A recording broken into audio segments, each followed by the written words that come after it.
Sim. Mas antes, falando ainda sobre livre-arbítrio, colocar a questão, por exemplo, de Judas que traiu Jesus. E aí? Estava escrito que ele ia trair e ao mesmo tempo foi uma decisão dele. Exato. Ele podia, em algum momento, não trair? Se você olhar do ponto de vista da soberania de Deus, não. Então. Mas do lado da perspectiva humana, lembra? Se eu te der uma moeda, uma moedinha, ela tem cara e coroa. Certo. Você nunca vê a cara e a coroa ao mesmo tempo. Não. Ou você vê uma, ou você vê a outra. É a mesma coisa, soberania de Deus e a responsabilidade humana. Se você fala da soberania de Deus, eu vou olhar dessa perspectiva e eu não vou conseguir enxergar como a responsabilidade humana se encaixa. O contrário também é verdade.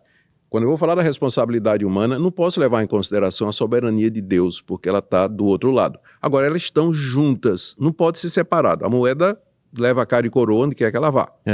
Então, Judas, do ponto de vista da eternidade, da soberania de Deus, ele fez aquilo que Deus havia decretado que ele fizesse.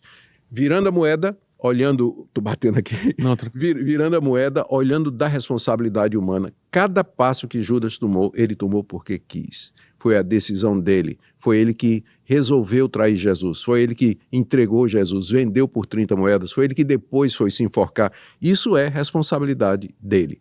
Então, é assim que as coisas funcionam, embora eu não saiba explicar para você como é. Nem nenhum teólogo na face da Terra vai conseguir fazer isso. Não porque eu estou querendo me comparar, mas estou dizendo que há anos que a gente debate com esse aparente paradoxo, né, que na verdade não é. Ele é apenas fora da nossa capacidade de compreensão. Só para terminar isso. Tem passagens no livro, tem passagens na Bíblia onde a soberania de Deus e a responsabilidade humana aparecem no mesmo versículo. Ah, é? No mesmo versículo. Por exemplo, no dia de Pentecostes, quando Pedro estava se dirigindo aos líderes judeus que tinham crucificado Jesus, ele diz assim: vocês o mataram e ao fazer isso, cumpriram as palavras dos profetas. Exato, as duas coisas na mesma frase. Duas coisas na mesma frase. Vocês o mataram e ao fazer isso, responsabilidade, cumpriram o que estava escrito na palavra dos profetas. Os profetas anunciaram o que ia acontecer, exatamente porque Deus, que é soberano, que já tinha decretado, revelou para eles. É um grande mistério. Em relação aos anjos, por exemplo, eles são o quê? Eles não são imagem e semelhança de Deus? Nunca são chamados na Bíblia de imagem e semelhança de Deus, embora eles sejam seres morais. Eles sejam seres com capacidade, com inteligência. Livre-arbítrio? Eles, pelo que isso a gente não tem muita informação. Mas o que tem de informação na Bíblia que eu posso te dizer é o seguinte. Quando Deus criou os anjos, ele criou num número limitado. Então existem tantos anjos hoje quanto no dia em que Deus os criou. Não existe... Anjo não procria. Não nasce. Não nasce anjo. Então, um número limitado. Então, e eles foram criados com livre-arbítrio. Uma parte dos anjos se rebelou contra Deus, liderados por Satanás, tomou uma decisão. Deus confirmou aquela decisão, não tem retorno. Não tem retorno, não tem mudança, não tem arrependimento, não tem nada. E os anjos que permaneceram leais a Deus, Deus confirmou a decisão deles naquela postura. Por isso, Miguel, Gabriel e os demais anjos nunca vão virar a casaca, nunca vão se rebelar contra Deus, nada. Então, o destino dos anjos já está fixado. Não tem retorno. Mas quando Deus criou a raça humana, ele criou um casal. A raça toda estava ali naquele casal. E aí, o tratamento de Deus é diferente. O tratamento é diferente. Uma pessoa pode, um descendente de Adão, nasce, vem a esse mundo, como eu e você. Nós fazemos o que não presta, fazemos o que não deve, e em vez de Deus dizer, então isso aí, é isso que você vai ser o resto da vida, ele nos dá a oportunidade em Cristo Jesus de arrependimento, mudança de vida e ser uma nova criatura. Então, é diferente o tratamento de Deus para com os anjos e para com a raça humana. Há perdão, há redenção. Cristo veio salvar os descendentes de Adão e Eva, ele não veio para salvar os anjos. Então, não soberania de Deus. Mas não existe então um plano de salvamento, de salvação para os anjos caídos? Não. Mesmo que Lúcifer se arrependesse... Ele não vai se arrepender. Não, eu tô colocando uma coisa absurda. Mas não existe a menor possibilidade de se arrepender. Não. Por causa da soberania ou por causa da essência dele?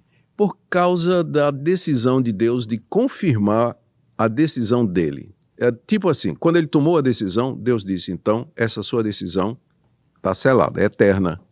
Não tem retorno, não tem como voltar atrás.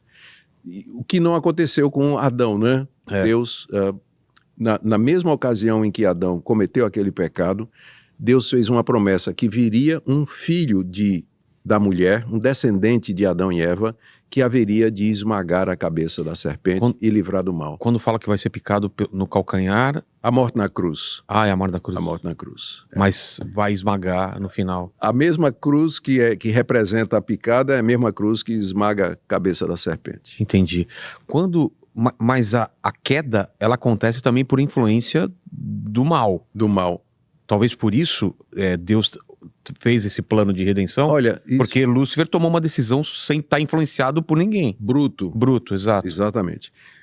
Sim, isso aí, obrigado. Isso aí eu poderia ter lembrado também e falado. Você tem toda a razão.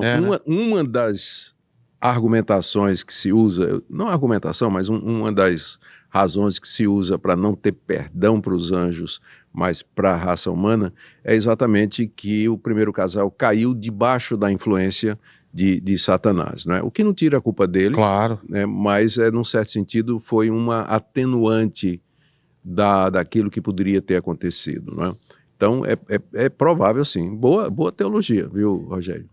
Eu tenho estudado muito esses assuntos. Outra coisa que eu vejo também é muita gente colocando sempre a culpa no diabo e tirando o seu da reta, né? Tem. Não é? A gente vê isso muito em igreja, né? Foi o diabo que me tentou. E aí? Até onde ele influencia e até onde é culpa nossa? Porque senão fica fácil também. Fica fácil. Olha, não sei se você lembra de um grande evangelista americano chamado Jimmy Swaggart. Ele foi muito grande nos 80, por aí, exatamente. Tinha um programa missionário na televisão e tudo, mas ele foi apanhado... Passava aqui também, sim, no Brasil. Passava no Brasil. E ele foi apanhado quebrando o 7º mandamento, né, sobre adultério e também a questão financeira, né, se apoderando... Foi um escândalo enorme lá. Enorme, porque ele era muito conhecido. E eu me lembro do dia em que ele foi à televisão se explicar. E eu nunca esqueci as palavras que ele disse. Eu conhecia inglês naquela época, tinha acabado de chegar dos Estados Unidos. E ele disse assim, "The devil made me do it." Ah, é? O diabo me fez fazer isso. Ele admitiu que ele tinha feito, mas aí colocou a culpa no diabo. Eu nunca esqueci isso aí. E é protótipo, exemplo do que muita gente faz. Agora, é claro, o diabo sempre tem uma mãozinha, um pezinho, uma influência, alguma coisa naquilo que a gente faz. Mas a responsabilidade final é nossa. O diabo tenta, mas ele não me obriga a pecar. Ele não pega sua mão e não coloca uma arma na tua mão. Ele não faz. E não puxa o gatilho. Não, mas ele coloca a imagem na tua cabeça de você matando o seu inimigo. Não é? Soprar no ouvido. Sentimentos fortes é o que a gente chama de opressão. Ele pode oprimir uma pessoa. Sim. Isso acontece. Acontece. Ele pode Eu já senti muito isso. Muita força. Pensamento, você fala, cara, por que eu tô pensando isso? De onde veio esse pensamento? E que não vai embora, né? Fica constante. Isso é obra satânica. Ele faz. Muito ruim isso, né? E em alguns casos pode haver casos de possessão mesmo, que ele se apodera da pessoa. Como foi o caso de Judas, né? Voltando a Judas, está escrito lá no Evangelho que Satanás entrou em Judas. E Judas então se levantou e saiu para entregar Jesus.